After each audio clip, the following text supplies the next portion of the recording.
హరే కృష్ణ హరే కృష్ణ దండత్నాం అందరికీ ఈరోజు మన భగవద్గీత చర్చలోకి మీ అందరికీ స్వాగతం.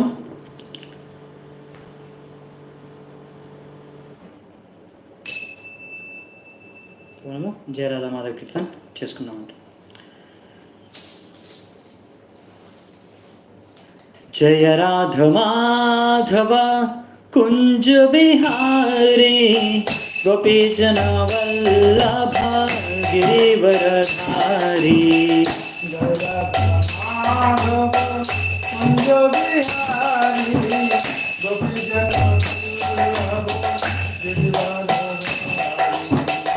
जय राधा माधव कुंज बिहारी गोपी जना वल्लभ गिरिवरधारी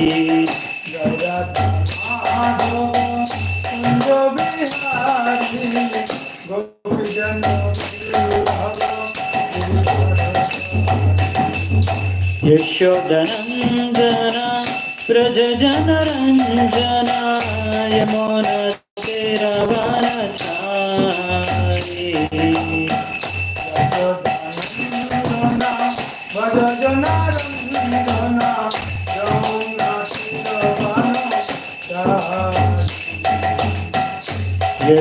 यशोदनंदना ब्रज जन रंजना यमुना तीरवनचारी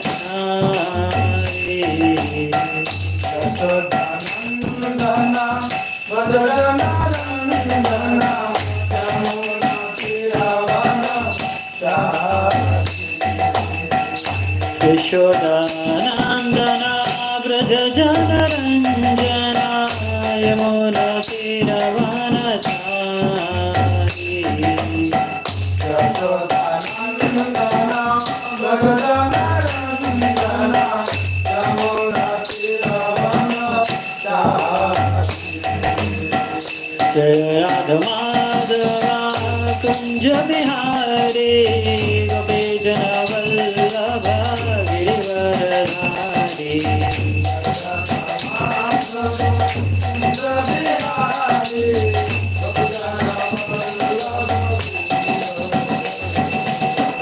जय राधा माधव कुंज बिहारी गोपी जना वल्लभ गिरिवरधारी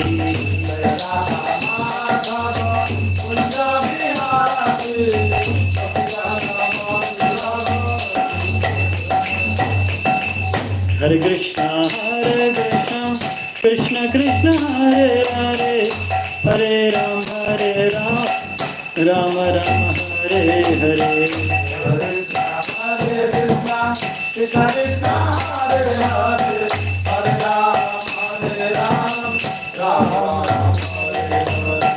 हरे कृष्ण कृष्ण कृष्ण हरे हरे हरे राम राम राम हरे हरे हरे कृष्ण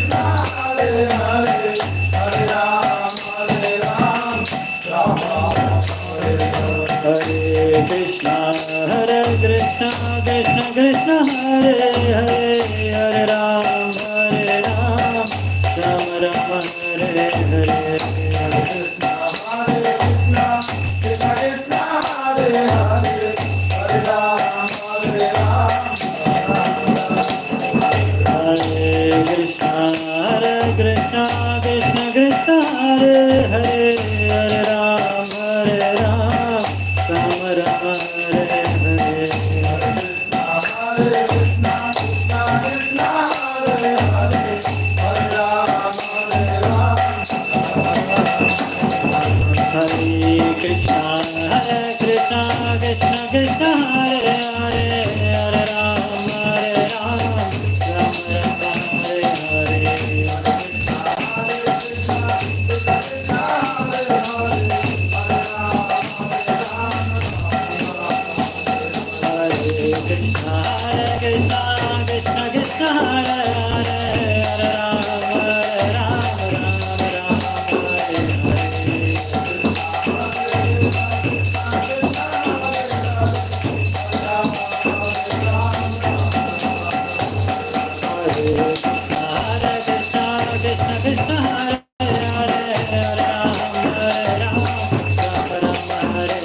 जय शिल प्रभुपाद की जय।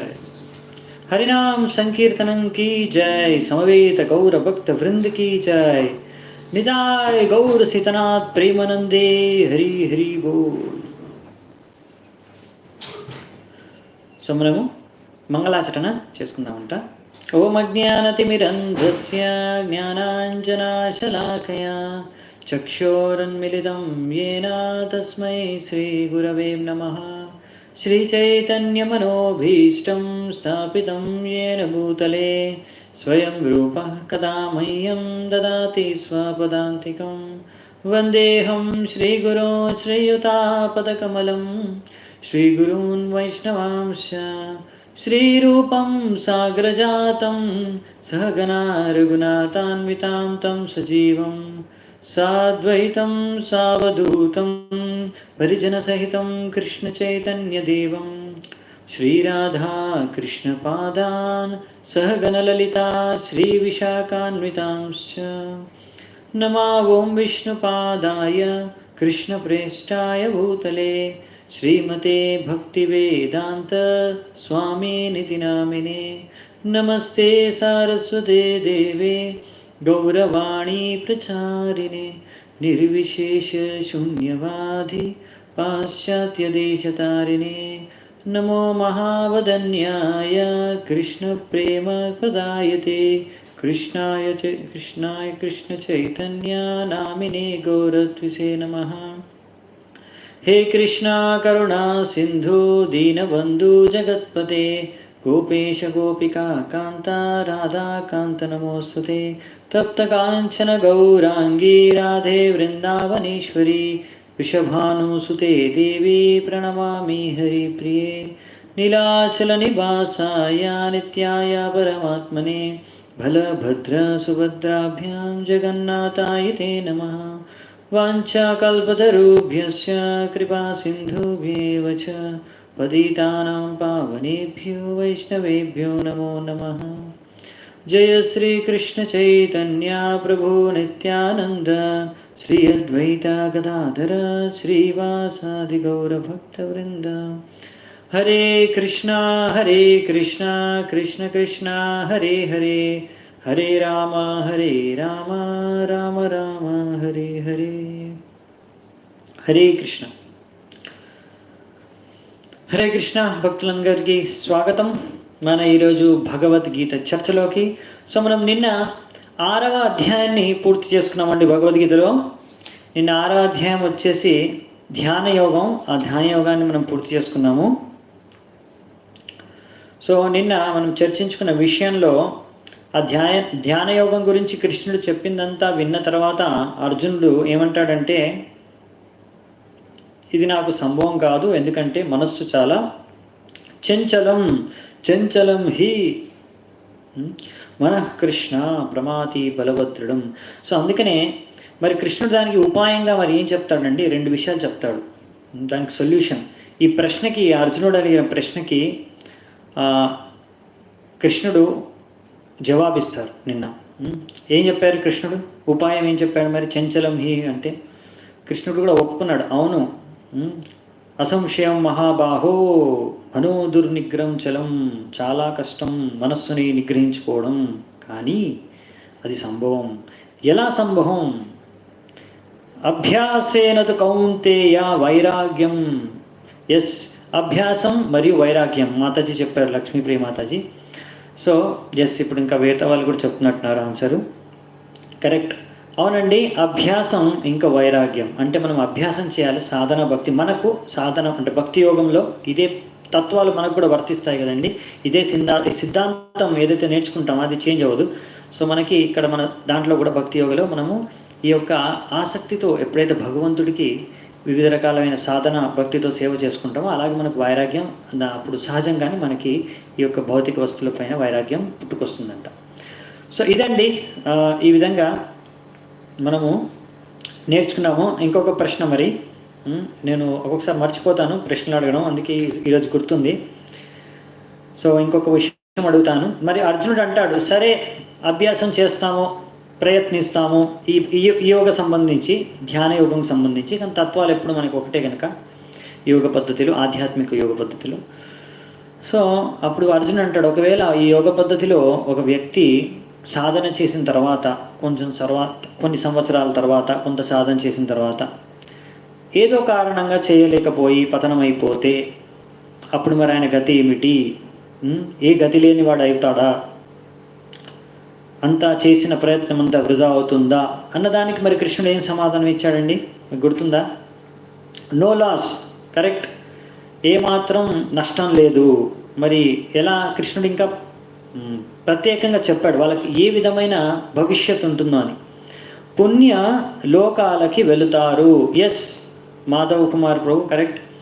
ఒకటి, పుణ్యలోకాలకి వాళ్ళు ప్రాప్తిస్తుంది. పుణ్యలోకాల్లో ఎన్నో సంవత్సరాలు ఉండి తర్వాత వాళ్ళు మళ్ళీ ఏదో ఒక మంచి పరివారంలో జన్మిస్తారనమాట భూమి మీద. ఓకే, అదొకటి. ఇంకొకటి, ఒకవేళ చాలా కాలం వరకు ప్రయత్నం సాధన చేసి తర్వాత పతనం అయిపోతే అప్పుడేం జరుగుతుందంటే మంచి జన్మ. కరెక్ట్ అండి. ఆ మంచి జన్మ అంటే ఏంటి అంటే శృణ్వతాం శ్రీమతాం గేహే, లేకపోతే బుద్ధిమంతులైన భగవంతుడు భక్తుల యొక్క పరివారంలో, వైష్ణవుల యొక్క పరివారంలో వాళ్ళకి మళ్ళీ జన్మ అనేది దక్కుతుంది. అవునండి, మనం ఉదాహరణకు చూసుకున్నాము. ఒకవేళ 100%లో 50% మాత్రమే మనము ఈ జన్మలో చేసుకోగలిగితే భక్తి కానీ ఏ యోగ పద్ధతి కానీ, వచ్చే జన్మలో 51% నుంచి మనం మొదలు పెడతామంట. సో మనకు ఎటువంటి నష్టము లేదు. అందుకనే కృష్ణుడు అంటాడు, ఎట్టి పరిస్థితుల్లో కానీ నువ్వు ఈ యోగ పద్ధతి అనేది ఉత్తమమైనది, యోగి అవ్వు నువ్వు. ఎట్టి పరిస్థితుల్లో నువ్వు యోగి అవ్వు అని చెప్తాడు అర్జునుడికి. మరి అందరికన్నా ఉన్నతమైన యోగి ఎవరు అని కృష్ణుడు చెప్తాడు. అదే లాస్ట్ శ్లోకంతో ముగుస్తుంది 6వ అధ్యాయము. ఆ శ్లోకమే ఆధారము మన యొక్క 7వ అధ్యాయం నుంచి భగవద్గీతకి. సో ఆధారమైన శ్లోకం ఏంటంటే చాలా ముఖ్యమైన శ్లోకం నేను చూసుకున్నాం. యోగినా కృష్ణుడు చెప్తున్నాడు, అందరి యోగుల్లో కూడా ఎన్నో రకాల యోగులు ఉన్నారు కదా, కర్మయోగి, జ్ఞానయోగి, ధ్యాన యోగి, భక్తి యోగి, వీళ్ళందరిలోనూ యోగినామపి సర్వేషాం మద్గతేనాంతరాత్మనః. సో ఎవరైతే ఎప్పుడూ తన మనస్సులో భగవంతుడిని ధ్యానించుకుంటాడో, చింతించుకుంటాడో ఆ వ్యక్తి అసలైన యోగి అంట. శ్రద్ధావాన్ భజతే యో మాం సమే యుక్తా తమో మతః. నా మతం ఏంటంటే అలా శ్రద్ధతో ఎవరైతే నా భజన భక్తి చేసుకుంటారో వారే అందరికన్నా ఉత్తమమైన యోగి. మరి ఇప్పుడు చెప్పేశారండి భక్తి యోగ అన్నిటికన్నా టాప్ అనేసి కృష్ణుడు చెప్పేశాడు. 6వ అధ్యాయంలో అంతిమ శ్లోకంలో చెప్పేశాడు. మరి కృష్ణుడు చెప్పేశాక అసలైన విషయానికి వచ్చేసాడు కదా ఇప్పుడు కృష్ణుడు. సారానికి, భగవద్గీత యొక్క సారానికి మెల్లిగా అన్ని యోగాల గురించి చెప్పుకుంటూ ఇప్పుడు మరి ఆ అసలైన భక్తి యోగని మనం ఈరోజు మొదలు పెట్టబోతున్నాము. అందుకే 7 నుంచి 12 అధ్యాయాలు అనేవి భక్తి యోగం అనమాట. సో ఈ 6 అధ్యాయాల ద్వారా మనకు అర్థమైంది కూడా ఏంటంటే భక్తి యోగం అనేది ఉన్నతమైనది అని ఒక విధంగా అర్థమైంది. ఇప్పుడు అసలు భక్తి యోగం అంటే ఎలా, ఏం చేయాలి, ఎవరు చేయగలరు, అవన్నీ విషయాలు మనము ఈరోజు నుంచి చూద్దామంట. సో మనం ఇక్కడ సిద్ధాంతము, తత్వాల్ని నేర్చుకుంటున్నామండి దీనికి సంబంధించి, భక్తికి సంబంధించి. సో ఈ యొక్క భక్తి యోగం ఎవరు అడిగారు స్టార్టింగ్లో, మధ్యలో ఎందుకు పెట్టారని అప్పుడు కొన్ని కారణాలు నేను చెప్పాను. ఇంకో కారణం మన ఆచార్య చెప్పేది ఏంటంటే ఈ భక్తి యోగం అనేది ఈ రెండిటికి, కర్మ యోగ ముందున్న దానికి, తర్వాత మనం చదువుకునే జ్ఞానయోగకి కూడా ప్రాణం పోస్తుందంట. ఎందుకంటే భక్తి యోగం లేకుండా ఓన్లీ కర్మ, ఓన్లీ జ్ఞాన, వాటికి జీవం లేదంట. అవునా? ఎందుకంటే కర్మ జ్ఞాన ద్వారా మీరు అంతిమంగా చేరుకునే లక్ష్యం భక్తే కనుక అవి రెండిటికి భక్తితో ఒకవేళ సంబంధం లేదనుకోండి, వాటికి ఏమాత్రం విలువ లేకుండా పోతాయి. అంటే ఆ ఉన్నత విలువ అనేది, ఆ పరిపూర్ణత అనేది దక్కకుండా పోతుంది. అందుకనే ఇది మధ్యలో పెట్టారనమాట. అటు నుంచి కర్మయోగానికి సంబంధం టచ్లో ఉంది, ఇటు తర్వాత వచ్చే జ్ఞానయోగంకి సంబంధమై టచ్లో ఉందన్నమాట. సో అందుకనే ఈ భక్తి యోగం గురించి మనం ఇప్పుడు మొదలు పెడతాం. సో ఇప్పుడు ఈరోజు యొక్క అధ్యాయం వచ్చేసి భగవంతుడి యొక్క దివ్య జ్ఞానం గురించి మనము చర్చించుకుంటాము ఈ యొక్క అధ్యాయంలో. సో మొత్తం 30 శ్లోకాలు ఉన్నాయండి. ఈ 2 రోజుల్లో మనము దీన్ని పూర్తి చేయొచ్చు. సో ఈరోజు మాత్రం నేను మొదటి రోజు కనుక మొదటి 12 శ్లోకాలని తీసుకుంటున్నాను. ఇది ఎలా ఉందంటే మళ్ళీ 12 శ్లోకాల తర్వాత ఇంకో 7 శ్లోకాలు మనకి ఇంకొక మంచి చాలా ముఖ్యమైన తత్వాల్ని, సిద్ధాంతాన్ని మనకి తెలియజేస్తాయన్నమాట. అందుకనే అది తీసుకున్నాను అనుకోండి చాలా పెద్దగా అయిపోతుంది క్లాసు. అందుకని ఈరోజు నేను దాన్ని 12 శ్లోకాలకే పెట్టుకుంటున్నాను. మిగతా 3 నుంచి 30 వరకు ఇంకా మిగతా 18 శ్లోకాలు ఏవైతే ఉన్నాయో అవి నెక్స్ట్ క్లాస్లో, రేపు కాదండి ఎల్లుండి మనం చూద్దామంట. ఎందుకంటే రేపు కొంతమంది భక్తులు పొద్దున భాగవతం క్లాస్లో రిక్వెస్ట్ చేశారు. తర్వాత అడిగింది నేను, ఓకే మరి రేపు మరి నరసింహ చతుర్దశి, భగవంతుడు నరసింహదేవ్ యొక్క ఆవిర్భావ తిథి కనుక, నరసింహస్వామి యొక్క ఆవిర్భావ తిథి కనుక రేపు మరి దాన్ని లీల అంటే నరసింహ లీల చర్చించుకుందాం అనేసి నిర్ణయం తీసుకున్నాం మార్నింగ్. సో మనకు రేపు పొద్దున సాయంత్రం 2 క్లాసుల్లో నరసింహ స్వామి ఇంకా ప్రహ్లాద్ మహారాజ్ యొక్క లీల, శిక్షణలు, బోధనలు, ఇంకా వాటి యొక్క చరిత్ర అంతా మనం చూద్దామంట. సంబంధించిన విషయాల గురించి మనము రేపు చర్చించుకుంటాము. అందుకనే సో ఈరోజు మనము 12 శ్లోకాల వరకు నేర్చుకున్న తర్వాత మనము మిగతా అన్ని శ్లోకాలు రేపు కాకుండా మరుసటి రోజు చర్చించుకుందామంట. ఓకేనా? సో ఇక్కడ ఉన్న వాళ్ళు చాలా మటుకు పొద్దున కూడా క్లాసులో వచ్చినట్టున్నారు, కానీ కొంతమంది కొత్త వాళ్ళు కూడా వస్తారు మన భగవద్గీత క్లాస్కి. మార్నింగ్ క్లాస్లో లేని వాళ్ళు కూడా, ఒకవేళ వాళ్ళకైతే ఇది ఒక ఇన్ఫర్మేషను. సో మళ్ళీ ఇంకా కొంతమంది రాలేదు, ఇంకా జాయిన్ అవుతున్నారు మన భక్తి క్లాస్లోకి. ఇంకో కొంతసేపట్లో అందరూ వచ్చేస్తారు అనుకుంటా. సో మిగతా వాళ్ళకి కూడా మీరు చెప్పొచ్చు, లేకపోతే నాకు గుర్తుంటే మళ్ళీ ఒకసారి క్లాస్ అంతంలో నేను ఆఖరిలో గుర్తు చేస్తాను. ఓకే?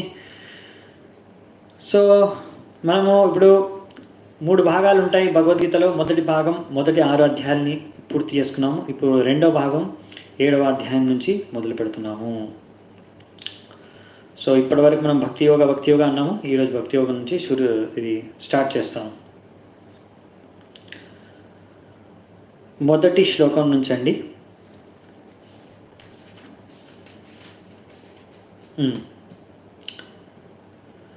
మొదటి శ్లోకం. శ్రీ భగవానువాచ మయ్యాసక్తమనః పార్థ యోగం యుంజం మదాశ్రయః అసంశయం సమగ్రం మాం యథా జ్ఞాస్యసి తచ్ఛృణు. సో ఇక్కడ ఏం చెప్తున్నాడంటే భగవంతుడు శ్రీ భగవాను వాచ కృష్ణుడు అర్జునుడికి ఏం చెప్తున్నాడంటే, మయ్యాసక్త మనః పార్థ, ఎంతో ఆసక్తితో ఓ పార్థ నన్ను మనస్సుతో ఎంతో ఆసక్తితో యోగం యుంజన్ మదాశ్రయ, నన్ను ఆశ్రయించారనుకోండి ఈ యొక్క యోగ పద్ధతి ద్వారా, భక్తి యోగ ద్వారా, అసంశయం సమగ్రం మాం, నా గురించి అన్ని విషయాలు నేర్చుకుంటారు, వారు తెలుసుకుంటారు. యథాజ్ఞాస్యసి తచ్ఛృణు, అలా అంతే నువ్వు మనసారా ఎవరైతే నన్ను మనసారా ఈ యొక్క భక్తి యోగంలో మనసారా నన్ను పూజిస్తారో, ఆరాధిస్తారో, తెలుసుకోవాలని ప్రయత్నిస్తారో వాళ్ళకున్న అన్ని సందేహాలు వెళ్ళిపోయి వాళ్ళు నన్ను పూర్తిగా అర్థం చేసుకుంటారంట. సో ఇలా మనము మనస్సుతో అంకిత భావంతో భగవంతుడిని భక్తి చేసుకుంటే అన్నీ నేర్చుకోగలమని ఇక్కడ కృష్ణుడు స్వయంగా చెప్తున్నాడు. కానీ అన్నిటికన్నా ముఖ్యమైన శబ్దం లాస్ట్ వర్డ్ అండి, శృణు. శృణు అంటే విను. ఏమంటున్నాడు ఇక్కడ కృష్ణుడు? యథా జ్ఞాస్యసి తచ్ఛృణు. ఎలా నువ్వు తెలుసుకోగలవో ఈ యొక్క భక్తి యోగం ద్వారా నన్ను అన్ని విషయాలు నా గురించి తెలుసుకోగలవో ఇప్పుడు నేను చెబుతున్నాను, జాగ్రత్తగా విను అని అర్జునుడికి చెప్తున్నాడు. అంటే ఇప్పటివరకు మరి కృష్ణుడు ఇంతసేపు 6 అధ్యాయాలు చెప్పాడు కదా, మరి అంటే అప్పుడు అర్జునుడు వింటున్నాడు కదండి. మరి అర్జునుడు ఎలాగో వింటున్నాడు కదా, మరి మళ్ళీ ఎందుకు ఇలా ప్రత్యేకంగా కృష్ణుడు ఈ శ్లోకంలో చెప్తున్నాడు తచ్ఛృణు అని, అందుకే విను అని. అంటే మనం అర్థం చేసుకోవాలి. ఎప్పుడైనా మనం కూడా మాట్లాడుతున్నప్పుడు మధ్యలో ఎప్పుడైనా ఒక ఇంపార్టెంట్ విషయం చెప్పాలనుకున్నాం అనుకోండి, జాగ్రత్తగా విను అని చెప్తాం కదా. నువ్వు ఇప్పుడు జాగ్రత్తగా విను, నేను చాలా ఇప్పుడు ఇంపార్టెంట్ విషయం చెబుతున్నాను అని. అలా మళ్ళీ ఒకసారి విను అని, ఆల్రెడీ వింటున్నారు, మళ్ళీ విను అని చెప్తున్నామంటే ఏంటి అర్థం? ఇప్పుడు ఏదో చెప్పబోయేది ఎంతో ముఖ్యమైన విషయం అని. అదే ఇక్కడ మనకి కృష్ణుడు కూడా చెప్తున్నాడు అనమాట. ఎందుకంటే ఎవరైతే భక్తి యోగ పాటిస్తారో, అంటే ఈ యోగ పద్ధతిలో మనము ఇక్కడ భగవంతుడిని సంపూర్ణంగా అర్థం చేసుకుంటాం. ఆ విషయాన్నే ఇక్కడ కృష్ణుడు చెప్పాడు. సమగ్రంగా మనం భగవంతుడిని ఏ సంశయాలు లేకుండా అర్థం చేసుకునే ఒకే ఒక పద్ధతి. ఎందుకంటే మనము జ్ఞానయోగం ద్వారా ఓన్లీ జ్ఞానయోగం ద్వారా ఆ బ్రహ్మజ్యోతి మాత్రమే, అంతవరకు మాత్రమే అర్థం చేసుకోగలం. అది కూడా భగవంతుడి యొక్క అంశమే, కానీ అది పూర్తిగా భగవంతుడిని అర్థం చేసుకున్నట్టు కాదు. ఓన్లీ మనము కేవలం బ్రహ్మజ్యోతి బ్రహ్మాన్ని అర్థం చేసుకుంటే. అలాగే ధ్యానయోగ ద్వారా మనము భగవంతుడి యొక్క పరమాత్మ యొక్క లక్ష్యాన్ని మనము చేరుకోగలము, అర్థం చేసుకోగలము, దర్శనం చేసుకోగలము. కానీ ఆ భగవంతుడు అనే సాక్షాత్కారాన్ని పూర్తిగా అర్థం చేసుకోవడం సాధ్యం కాదు ధ్యానయోగం ద్వారా కూడా. అందుకనే జ్ఞానయోగం చేసిన, ధ్యానయోగం చేసిన, కర్మయోగం చేసిన మనకి తర్వాత భక్తి యోగం చేయాల్సిందే.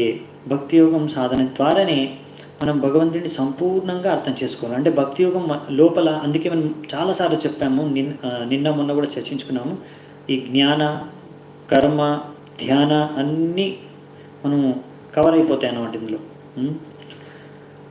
అది అంటే భక్తి యోగులు బ్రహ్మజ్యోతిని కూడా తెలుసుకుంటారు, పరమాత్మని కూడా తెలుసుకుంటారు, భగవంతుడిని కూడా తెలుసుకుంటారు. బ్రహ్మేతి పరమాత్మేతి భగవాన్ ఇది సత్యతే. సో మరి ఈ యొక్క శబ్దాన్ని ఇక్కడ కృష్ణుడు ఎందుకు ఉపయోగించాడంటే, భక్తి యోగంలో నవవిధ భక్తి ఉంటుంది. నవవిధాలుగా మనం భక్తి యోగాన్ని మనము అనుసరించుకోవచ్చు మన జీవితంలో ప్రతిరోజు. అందులో మొట్టమొదటిది, అన్నిటికన్నా